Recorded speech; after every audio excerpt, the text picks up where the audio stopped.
Olá, tudo bem com vocês? Espero bem que sim. Hoje vamos falar da literatura cabo-verdiana na afirmação da nossa cultura.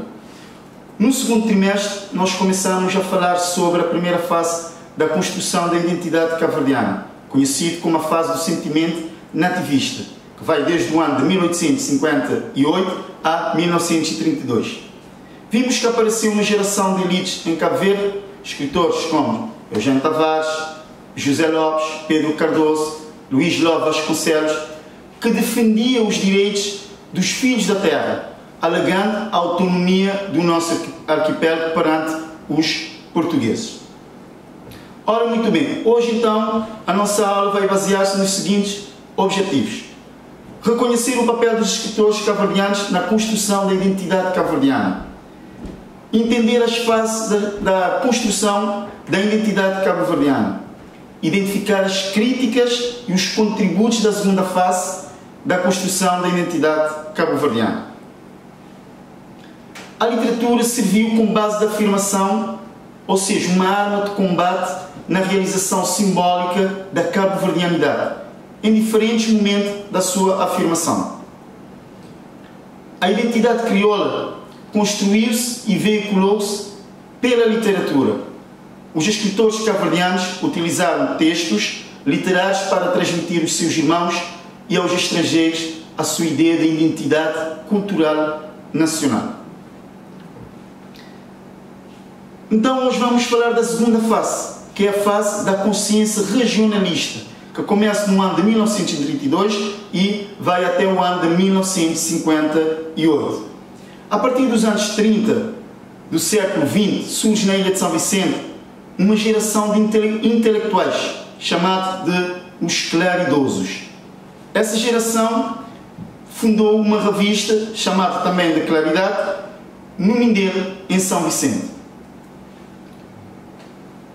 Os claridosos da década de 30 vão fincar os pés na terra, levam a sua cabo-verdianidade e revelam o estado do abandono que as ilhas estavam votadas no tempo do Império Português.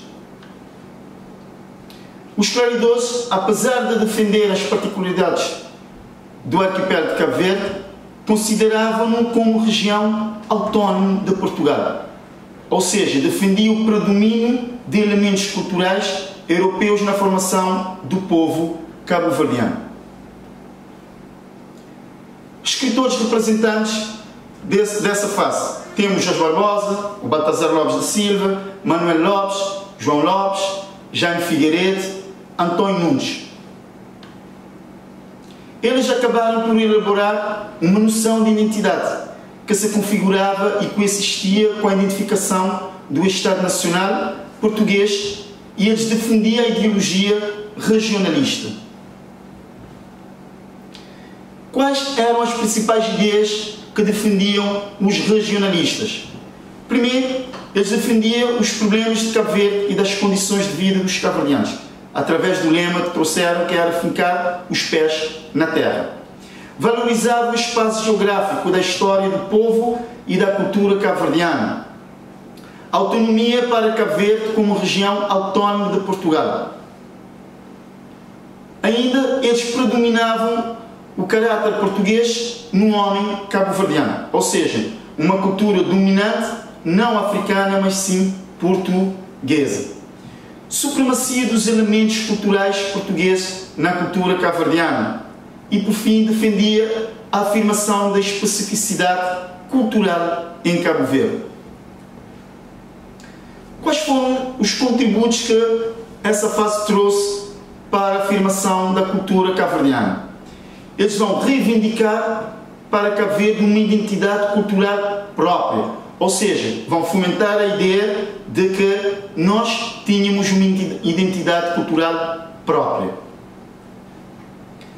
Críticas que fizeram essa fase. Segundo alguns estudiosos, os regionalistas revelaram, de certa forma, uma dupla identidade, tanto cabo-verdiana como portuguesa. Foram contraditórios ao defender uma origem mestiça e negando a herança cultural africana. Também outra crítica é que caíram num grande engano ao se considerarem que Cabo Verde era uma região portuguesa. Muito bem, por hoje era tudo. Recomendo que façam uma leitura na vossa antologia, na página 41 a 42, para aprofundar ainda mais sobre a segunda fase, que é a fase dos regionalistas. Muito obrigado.